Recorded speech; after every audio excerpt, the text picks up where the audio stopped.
오늘 말씀으로 나눔으로 세워지는 공동체, 이런 제목으로 함께 말씀을 대하기를 원합니다. 오늘 우리는 맥주 감사주일로 하나님께 예배를 드립니다. 2021년 상반기를 지켜주신 하나님의 그 은혜에 감사하여서 우리가 하나님께 드리는 감사 예배입니다. 가끔 궁금한 게 하나 있죠.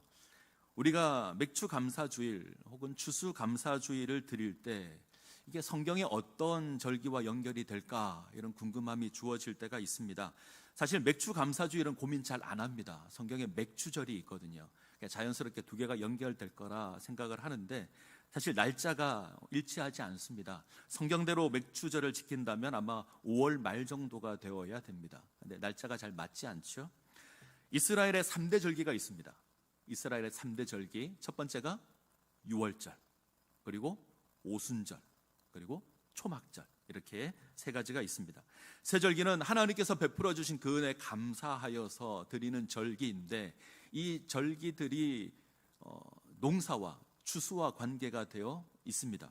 유월절, 이스라엘 백성이 애굽에서 해방된 것을 기념하여서 지키는 절기입니다. 근데 보리 추수가 시작될 때가 이때쯤입니다. 그래서 보리 추수 시작되는 것을 기념하기도 합니다. 오순절, 6월절로부터 50일째 되는 날 지키는 절기입니다. 다른 이름으로 77절 이렇게도 합니다. 이스라엘 전통을 따르면 이스라엘 백성이 시내산에서 하나님과 언약 맺었던 것을 기념하여서 지키는 절기다 이야기를 합니다. 이 오순절의 다른 이름이 맥주절입니다. 이 보리 추수를 마친 것을 기뻐하여서 하나님께 감사하는 절기가 맥주절입니다. 동시에 가을 추수를 시작하기도 합니다. 그리고 세 번째 주어지는 절기가 초막절이죠. 이스라엘이 광야 생활한 것을 기념합니다. 하나님께서 광야 40년 동안 이스라엘을 인도해 주셨다, 이거 기념하는 절기인데 이스라엘이 7일 동안 광야에 가서 초막을 치고 지냅니다. 자, 이 초막절에 다른 이름이 있는데 수장절입니다. 이것은 가을 추수를 마친 이후에 하나님께 감사하는 그런 절기로 지킵니다. 자, 세 절기 모두 하나님의 구속의 은혜와 관계가 있죠. 동시에 추수와 관계가 되어 있습니다. 6월절은 그 시기가 보리 추수의 시작을 알립니다. 맥주절은 보리 추수가 마치고 가을 추수가 시작되는, 그리고 수장절은 가을 추수를 마치고 하나님께 드리는 감사의 절기입니다. 자, 우리가 지키는 맥주 감사주일, 추수 감사주일, 어느 절기와 연결되는가? 솔직히 적절한 질문은 아닙니다. 날짜가 정확하게 맞지도 않습니다. 자, 기독교 전통에서는 7월 첫째 주, 오늘이죠? 7월 첫째 주 맥주 감사주일로 지킵니다. 그래서 상반기 동안 인도해 주신 하나님 은혜에 감사한다 고백을 하고요. 11월 셋째 주 추수 감사주일로 지킵니다. 우리가 1년 한 해 동안 우리를 지켜주신 하나님께 감사하는 절기로 지킵니다. 성경에서 그 의미를 찾는다면 이 세 가지 절기를 다 합쳐서 지켜야 될 것 같습니다. 유월절, 오순절, 초막절 다 의미를 확인하고 우리가 하나님께 감사절기를 지키는 것이 적절하다 생각을 합니다. 자, 앞서 살핀 것 중에 중요한 것은 이스라엘의 절기와 추수가 관계되어 있죠. 이스라엘 절기들은 다 추수와 관계되어 있습니다. 근데 보다 본질적인 의미는 하나님의 구속의 은혜를 기억하는 겁니다. 유월절은 애굽에서의 구원을 기념합니다. 오순절, 시내산에서 하나님과 언약 맺은 것을 기억합니다. 초막절, 하나님께서 광야에서 인도해 주신 것 기억하는 겁니다. 단순히 하나님께서 우리에게 먹을 것 주셨다, 우리에게 풍성한 소산을 거두게 하셨다, 이것만 기억하는 것이 아닙니다.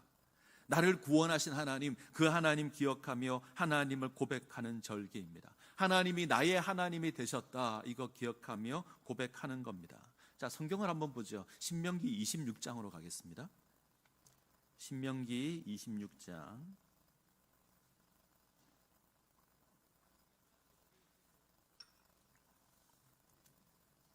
자, 구약성경 신명기 26장 6절부터 11절까지.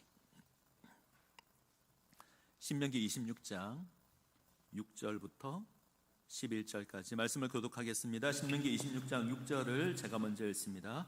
애굽 사람이 우리를 학대하며 우리를 괴롭히며 우리에게 중노동을 시키므로 우리가 우리 조상을 하나님 여호와께 부르짖었더니 여호와께서 우리 음성을 들으시고 우리의 고통과 신고와 압제를 보시고 여호와께서 강한 손과 편 팔과 큰 위엄과 이적과 기사로 우리를 애굽에서 인도하여 내시고 이곳으로 인도하사 이 땅 곧 젖과 꿀이 흐르는 땅을 주셨나이다. 여호와여, 이제 내가 주께서 내게 주신 토지 소산의 만물을 가져왔나이다 하고 너는 그것을 내 하나님 여호와 앞에 두고 내 하나님 여호와 앞에 경배할 것이며 내 하나님 여호와께서 너와 내 집에 주신 모든 복으로 말미암아 너는 레위인과 너희 가운데 거류하는 객과 함께 즐거워할지니라.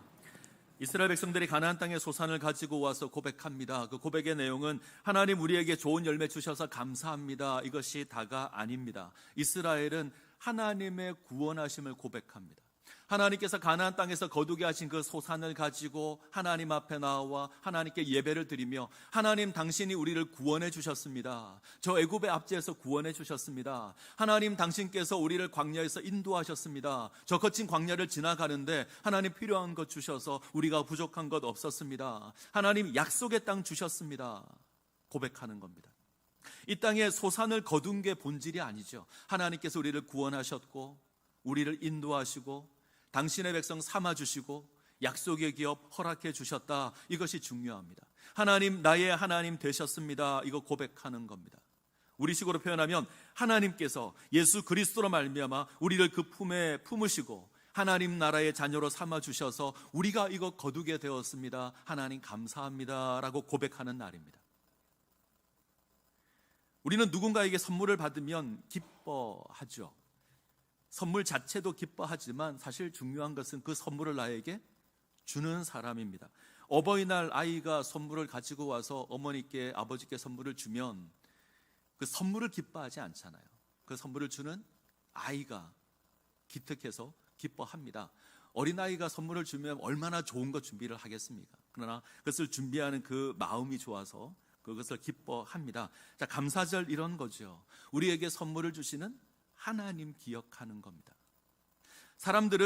이 세상 사람들은 세상의 헛된 신을 섬깁니다. 그 신으로 말미암아 이 땅에서 풍요를 누리기를 원합니다. 그들은 신을 섬기는 게 목적이 아닙니다. 신을 섬김으로 무언가 받기를 원합니다. 이것이 세상 사람들의 삶의 방식입니다. 신은 그것을 얻기 위한 수단이죠. 근데 우리는 좀 다릅니다. 우리는 하나님을 섬기는 것이 우리 인생의 목적입니다. 하나님을 영화롭게 하고 그를 영원토록 즐거워하는 것이 우리가 지니고 있는 인생의 목적입니다. 이 땅에서 풍요를 누리는 것은 그 하나님과의 관계에서 우리에게 주어지는 부산물입니다.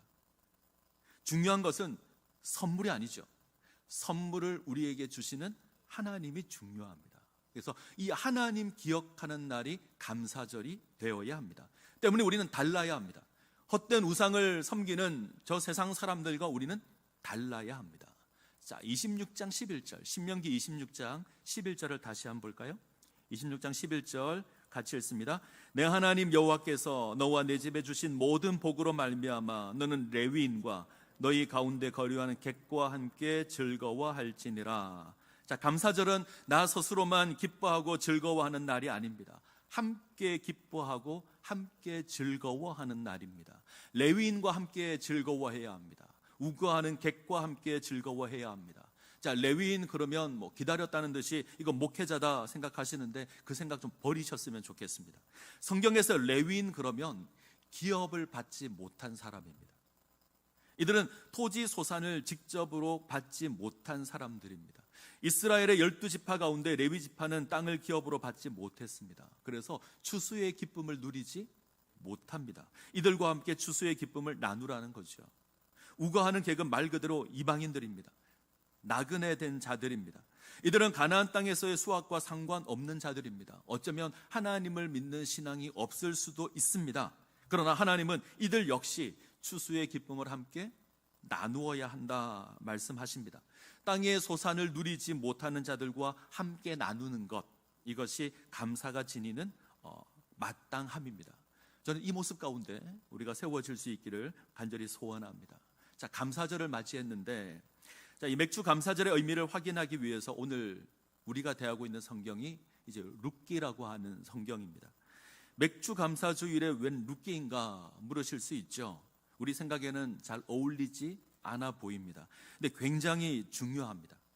이스라엘 백성들은 맥주절이 되면 룻기를 낭독합니다. 의미가 있다는 거죠. 룻기를 통해서 맥추절의 의미를 확인하는 겁니다. 룻기 말씀을 통해서 감사절의 의미를 확인하는 거죠. 왜 맥추절 때에 룻기를 읽을까? 첫 번째로는 룻기의 배경이 맥추절입니다. 자, 나오미가 모압에서 모든 것을 잃어버리고 이제 자부 룻과 함께 유대 베들레헴으로 돌아옵니다. 이때 시기가 보리를 거두는 시기였습니다. 나아가서 룻이 밭에서 곡식에 이삭을 주울 때, 타작마당에서 보아스와의 어떤 일이 주어질 때, 이 모든 것들은 보리 추수와 관계되어 있습니다. 그 시기가 맥추절입니다. 그래서 룻기를 맥추절에 읽습니다. 또한 내용에 있어서 중요합니다. 자, 룻기의 주인공은 누굴까요? 룻기의 주인공은 룻이라고 하시면 안 됩니다. 우리는 너무 쉽게 룻이라고 생각을 하죠. 너무 쉽게 효부, 룻 이런 공식을 하나 만들어 놓고 시어머니를 잘 섬기는 룻이기에 룻이 복을 받았다라고 생각을 합니다. 우리나라 시어머니들이 가장 좋아하는 성경이 룻기인데 그렇게 해석하시면 안 됩니다. 룻기의 주인공은 룻이 아니고요. 룻기의 주인공은 나오미입니다. 나오미는 모압 땅에서 모든 것을 잃어버립니다. 남편 잃어버리고 두 아들을 잃어버립니다. 가지고 있는 모든 재산 다 사라집니다.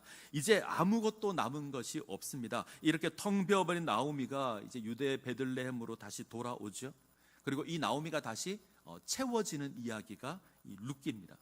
빈궁함이 풍부함으로 바뀝니다. 슬픔이 기쁨으로 바뀌고 죽음이 생명의 상황으로 바뀝니다. 자, 무엇이 나오미를 이렇게 변화시켰는가 하는 것이 룻기의 주제입니다. 자, 다시 말씀드리지만 룻기는 텅 비어버린 나오미가 다시 돌아오는 것으로 시작을 하죠. 자, 모든 것을 잃어버린 나오미, 베들레헴에 도착했을 때 그를 맞이하는 여인들에게 고백합니다. 나를 나오미라고 부르지 마라. 나를 마라라고 부르라. 나오미의 뜻이 있습니다. 나오미의 뜻은 성경 퀴즈 본문 대상은 아니니까 나오미의 뜻은 즐겁다, 즐거움 이런 뜻입니다. 마라는요, 쓰다, 고통, 괴로움 이런 뜻입니다. 자기 인생에 주어진 그 괴로움을 인해서 이름을 바꾸는 거죠. 나를 즐거움으로 부르지 마라. 내 인생이 너무 괴롭다. 나오미가 그렇게 고백합니다. 이처럼 즐거움을 잃어버린 이 나오미가 다시 즐거움 회복하는 이야기가 룻기입니다. 자, 이 룻기에 나오미가 회복되는 일에 결정적인 역할을 하는 두 사람이 있죠. 하나가 룻, 또 하나가 보아스. 자, 보아스는 나오미의 기업을 물어주고 모압 여인 룻과 결혼을 합니다. 그러므로 말미암아 이 엘리멜렉의 기업, 나오미의 기업을 다시 회복시켜 줍니다. 자, 여기에 우리에게 좀 낯선 제도가 있죠. 수혼 제도가 있습니다. 계대 결혼이라고도 하는데 이 수혼은 형수 숫자를 써서 이제 수혼이라고 그럽니다. 형수와 결혼을 하는 제도가 있습니다. 좀 낯설죠? 만약 형이 결혼을 했는데 후사가 없이 죽습니다. 그러면 동생은 형수와 결혼을 해서 아이를 낳습니다. 이 아이는 자기의 아이가 아니라 죽은 형의 아이가 됩니다. 그리고 형의 기업을 물려받게 되어 있습니다. 하나님이 주신 기업을 잃어버리지 않게 하는 제도이고요. 또한 홀로 남은 여인을 보호하는 제도이기도 합니다. 지금 보아스가 감당하는 것이 이 룻과의 결혼하는 것이 수혼입니다. 룻과 결혼하여서 아이를 낳죠. 이 아이는 룻의 본래 남편인 말론의 아내가 되어서 이제 엘리멜렉과 나오미의 유산을 이어받게 됩니다. 이것으로 엘리멜렉의 가문이 사라지는 것이 아니라 다시 유지가 됩니다. 자, 성경은 이 회복의 모습이 하나님으로 말미암아 주어진다 고백합니다. 텅 비어버린 나오미가 다시 채워지고 회복됩니다. 이것이 하나님의 역사이다 고백하는 것이 룻기고요. 자, 동시에 이것을 이루어가는 공동체가 있습니다. 저는 이 공동체를 베들레헴 공동체 이렇게 부릅니다. 나오미를 다시 회복시키는 공동체죠. 자, 오늘은 이 공동체의 모습을 함께 살펴보기를 원합니다. 자, 룻기 4장으로 다시 가시고요.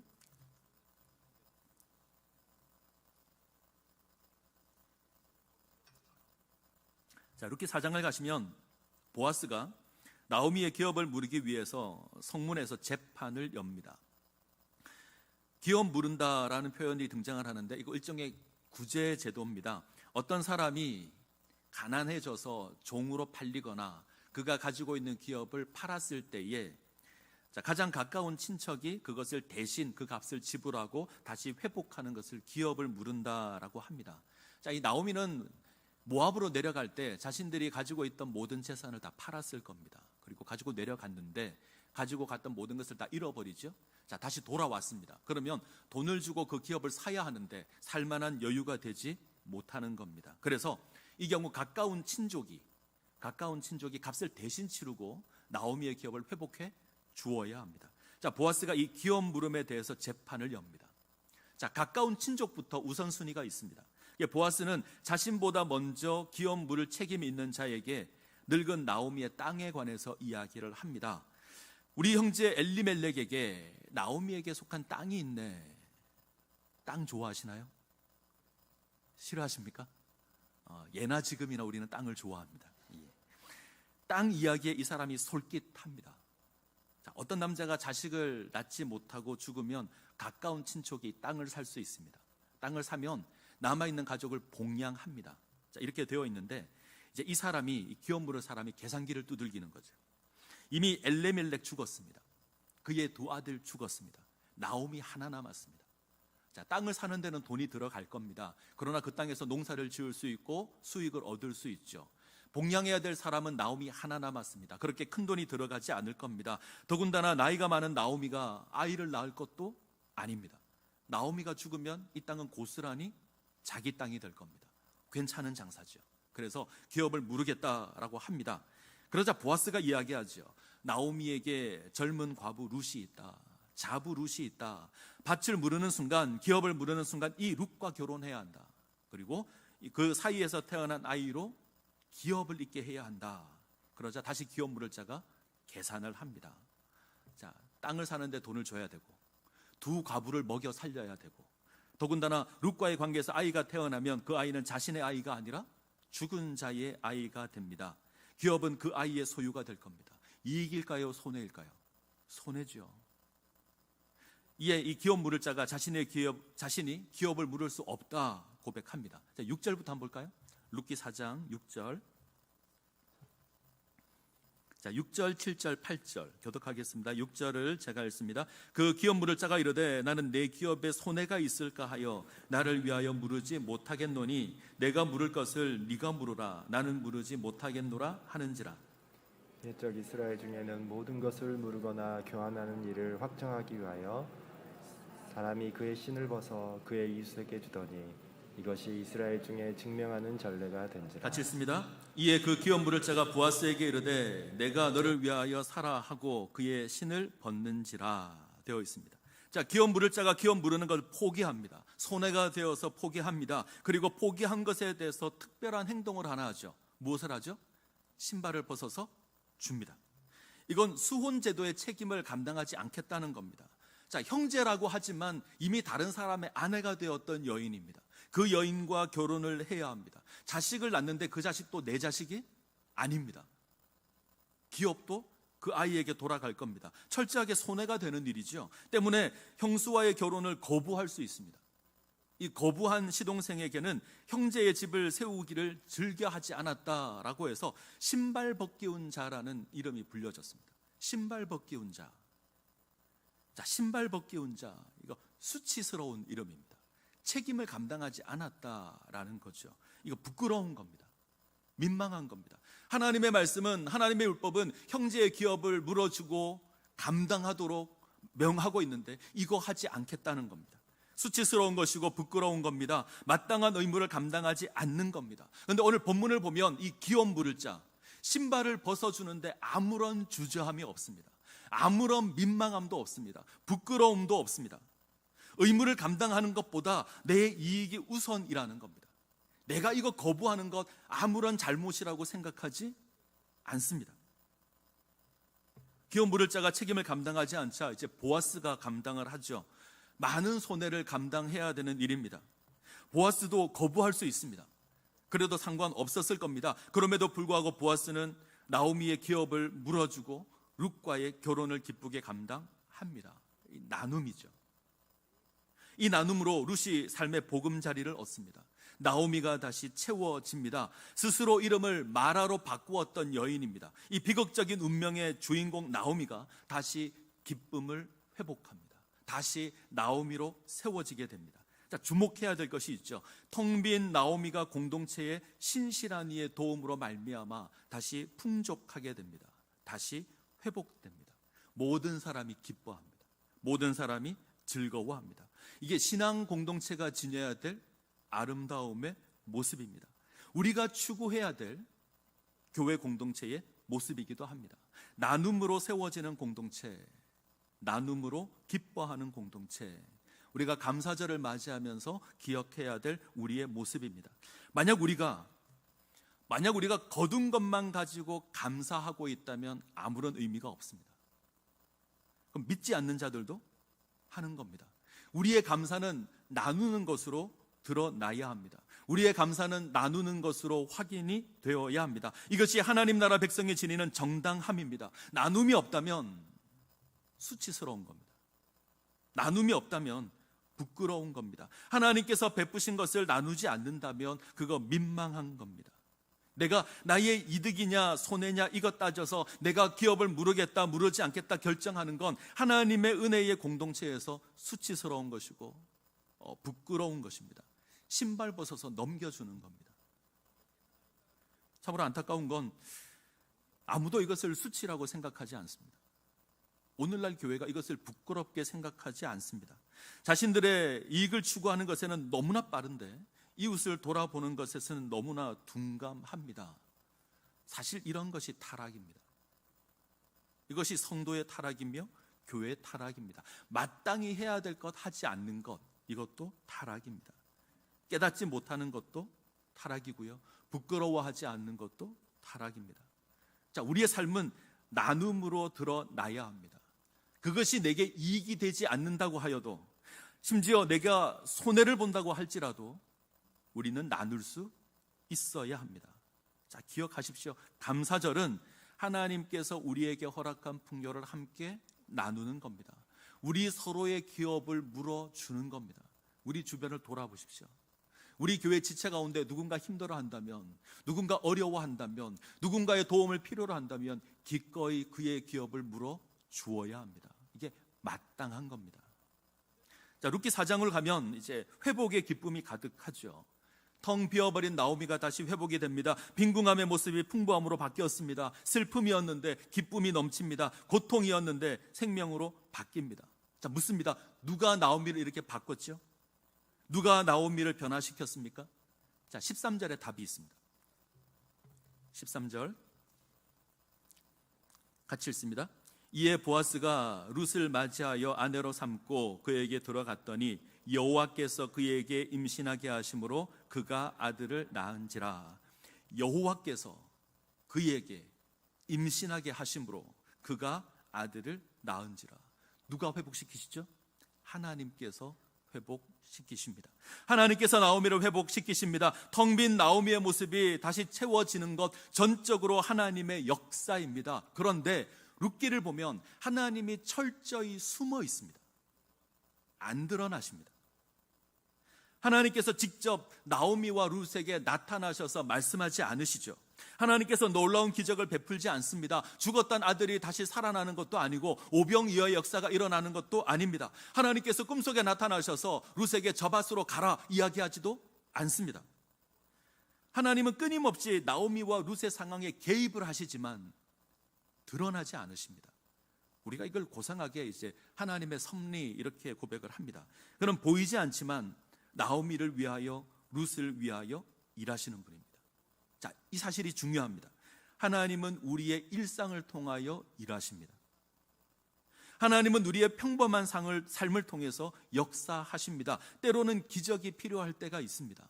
때로는 하나님께서 놀라운 역사를 보여주셔야 될 때가 있습니다. 그러나 대부분의 경우는 하나님께서 자신을 감추시고 우리 가운데 역사하십니다.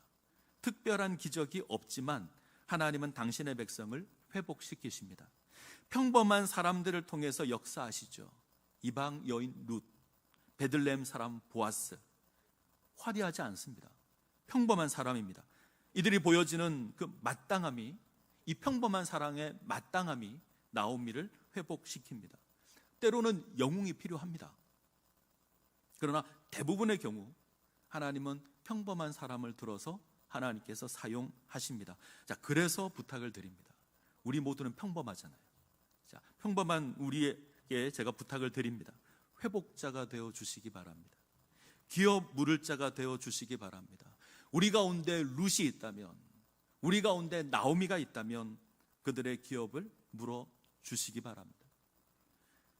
규장 문화사라는 곳이 있습니다. 기독교 출판사 가운데 이제 규장 출판사가 있는데 이곳의 회장이 여운학 장로님이십니다. 혹시 들어보셨을지 모르겠습니다. 지하철 사랑의 편지, 이슬비 전도 편지 이거 만드신 분이 이분이신데 제가 이분 나이를 검색했더니 금년에 89세가 되셨습니다. 이분이 제가 이분을 만났을 때 성경 구절을 2000구절 정도 외우셨어요. 그것도 대부분 영어로. 자, 이분이 이슬비 장학회를 만드시고 우리나라 주요 신학대학원에서 교단별로 2명씩 신학생을 뽑아서 말씀 훈련을 시켰습니다. 제가 여기 사회 장학생입니다. 훈련을 받을 때 장로님이 끊임없이 하셨던 말씀이 하나 있는데 이제 예수 믿어 바보 되자, 예수 믿어 손해 보자, 예수 믿어 바보 되자, 예수 믿어 손해 보자, 이 말씀을 하시면서 꼭 언급하신 분이 한 분 계십니다. 장기려 박사님. 이 장기려 박사님을 말씀을 하십니다. 저렇게 생기신 분입니다. 6.25 전쟁을 전후해서 한국에는 장기려 처방이라는 단어가 유행을 했습니다. 이 장기려 박사님은 한국의 슈바이처라고 불리는 아주 헌신적이고 희생적인 의사입니다. 그는 독실한 크리스찬이었고요. 특별히 가난한 자에게 베풀기를 아끼지 않으셨던 분이 장기려 박사님이십니다. 1951년 이제 5월에 부산에서 창고 하나를 빌려서 이제 간이병원을 세웠습니다. 피난민들과 전상자를 이제 무료로 치료하기 시작을 했고요. 이것이 고신대학교 복음병원의 시작이었습니다.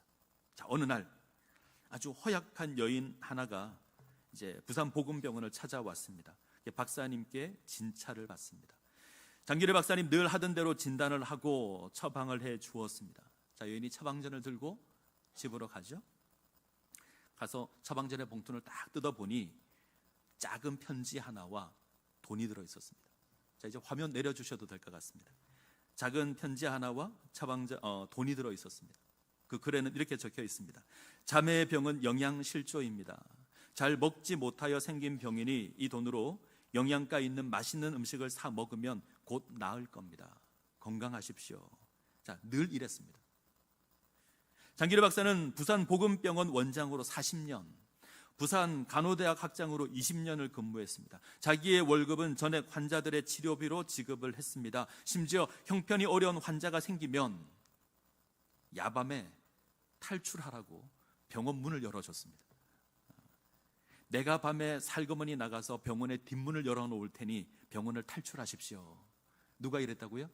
병원장이 이랬습니다. 자, 춘원 이광수는 장기려 박사를 가리켜서 당신은 성자가 아니면 바보요라고 말했습니다. 이 장기려 박사의 삶은 한마디로 예수 믿어 바보가 되는 삶이었습니다. 예수 믿어 손해보는 삶을 사셨습니다. 그가 미련해서 이렇게 살았을까요? 그가 계산기를 두들기지 못해서 이렇게 살았을까요? 아닙니다. 누구보다 똑똑한 사람입니다. 그런데 누구보다 바보스러운 삶을 살아갑니다. 자, 그것이 합당한 삶이기 때문에 그렇습니다. 자, 예수 믿는 것 바보가 되는 겁니다. 하나님 믿고 섬기며 그분의 뜻을 따르는 일에 있어서 바보가 되어서 순종하는 겁니다. 자, 여러분들께 부탁을 드립니다. 예수 믿어 바보가 되셔야 합니다. 예수 믿어 손해를 보셔야 합니다. 그것으로 하나님의 뜻을 이루어 가셔야 합니다. 제가 맥주 감사주일을 준비하면서 정말 마음에 큰 부담이 있었습니다. 목사가 생각하기에 맥주 감사주일의 헌금과 주수 감사주일의 헌금은 우리 것이 아니라고 생각합니다. 저는 그렇게 생각을 하는데 이웃을 위해서 사용되어야 한다라고 생각을 합니다. 근데 금년 맥주 감사주일을 맞이하면서 부담이 있습니다. 아마 저희 교회가 재정에 충분한 여유가 있었다면 제가 아마 당회 때 얘기를 했을 겁니다. 맥주 감사주일 헌금은 좋은 일에 썼으면 좋겠습니다. 그렇게 했겠는데 저희 교회의 현재 재정이 그렇게 좋지 못합니다. 그래서 차마 맥주 감사주일 헌금을 이웃을 위해 사용하자라는 말을 하지 못했습니다. 그리고 고민을 하고 그리고 설교 준비를 하다 도무지 마음이 불편해서 안 되겠더라고요. 그래서 제가 우리 장로님들께 따로따로 연락을 드렸습니다. 다음 주일이 교회 설립 기념 주일인데, 요즘 같은 코로나 상황에서 우리가 생일 잔치를 할 것도 아니고 이웃을 돕는 행사를 했으면 좋겠습니다. 이렇게 말씀을 드리고 제가 제안한 의견이 1만 원 이삭 죽기 헌금을 했으면 좋겠습니다. 그리고 이것으로 우리의 이웃을 도왔으면 좋겠습니다. 그래서 여러분들 주보에 보면 이삭 죽기 헌금이라고 봉투가 하나 담겨져 있죠. 그래서 담겨졌습니다. 이것으로 우리 이웃을 돕자는 거죠. 그렇게 제안을 드렸는데 저희 교회 세 분의 장로님께서 아주 흔쾌히 기쁘게 동참해 주셨습니다. 목사의 의견에 기쁘게 동감해 주셨습니다. 너무 제가 목사가 감사드리고 있습니다. 그래서 주보에 이 봉투가 이제 끼어져 있습니다. 이제 제가 여러분들께 부탁을 드리려고 합니다. 여러분들의 상황이 여유롭지 않다는 것 압니다. 그리고 성도분들에게 이런 것으로 부담을 드리는 것이 목사에게는 굉장히 힘든 일입니다. 그래서 굉장히 조심스럽기도 합니다. 그럼에도 불구하고 부탁을 드리려고 합니다. 우리 주변에 먹을 것 구하여서 이삭을 주우러 나오는 룻이 있습니다. 이들을 돕는 마음으로 참여해 주실 것을 부탁을 드립니다. 본래 이 봉투의 제목은 1만 원 이삭 죽기 헌금이었습니다. 근데 제가 1만 원 뺐습니다. 왜 뺐냐면 10,000원이 부담될 수도 있잖아요. 그래서 작게 하셔도 됩니다. 5,000원 하셔도 좋고 1,000원 하셔도 좋습니다. 제가 금액을 가지고 뭐라 그러지 않겠습니다. 대신에 모두가 참석해 주시면 좋을 것 같습니다. 한 장로님께서 광고를 내어야 더 많이 거둘 수 있습니다. 저도 공감합니다. 충분히 맞는 말인데, 그래서 주보에 광고 안 실었습니다. 부담드리지 않겠다는 겁니다. 단 기쁘게 참여해 주시면 좋겠습니다. 물론 나는 더 할 수 있다 생각하셔서 나는 10,000원 아니라 10만 원 하겠습니다. 절대 말리지 않습니다. 하셔도 됩니다. 하지만 적은 금액이라도 여러분들께서 참여해 주시면 우리가 함께 나누는 기쁨을 누릴 수 있을 것 같습니다. 얼마가 모일지 모르겠습니다. 그러나 이 귀한 헌금을 지역사회를 돕는 일에 사용을 하겠습니다. 창신제일교회 이름으로 제가 전달을 하도록 그렇게 하겠습니다. 그러기에 이 일에 동참해 주실 것을 부탁을 드립니다. 제가 오전에 이 예배, 일부 예배 설교를 마치고 나서 원로 목사님께서 연락을 해오셨습니다. 우리 교회가 과거에 그랬다 그러시더라고요. 과거에 지역사회를 잘 섬기는 교회가 되자 초대교회처럼 서로 나누는 교회가 되고 선한 사마리아인처럼 어려운 이웃을 돕는 교회가 되자, 그리고 그런 모습들을 지니고 있었다 말씀을 하시더라고요. 다르게 생각하면 우리가 다시 이 일로 회복하는 일입니다. 여러분들이 이 회복 가운데 동참해 주실 것을 부탁을 드립니다. 저는 나눔으로 세워지는 공동체를 소망합니다. 우리 창신제일교회가 하나님의 은혜를 기억하고 나누는 공동체가 될 수 있기를 원합니다. 이 거룩하고 이 아름다운 일에 동참해 주실 것을, 이 거룩하고 아름다운 일에 여러분들의 이름을 새길 수 있기를 간절히 소원합니다. 기도하시겠습니다.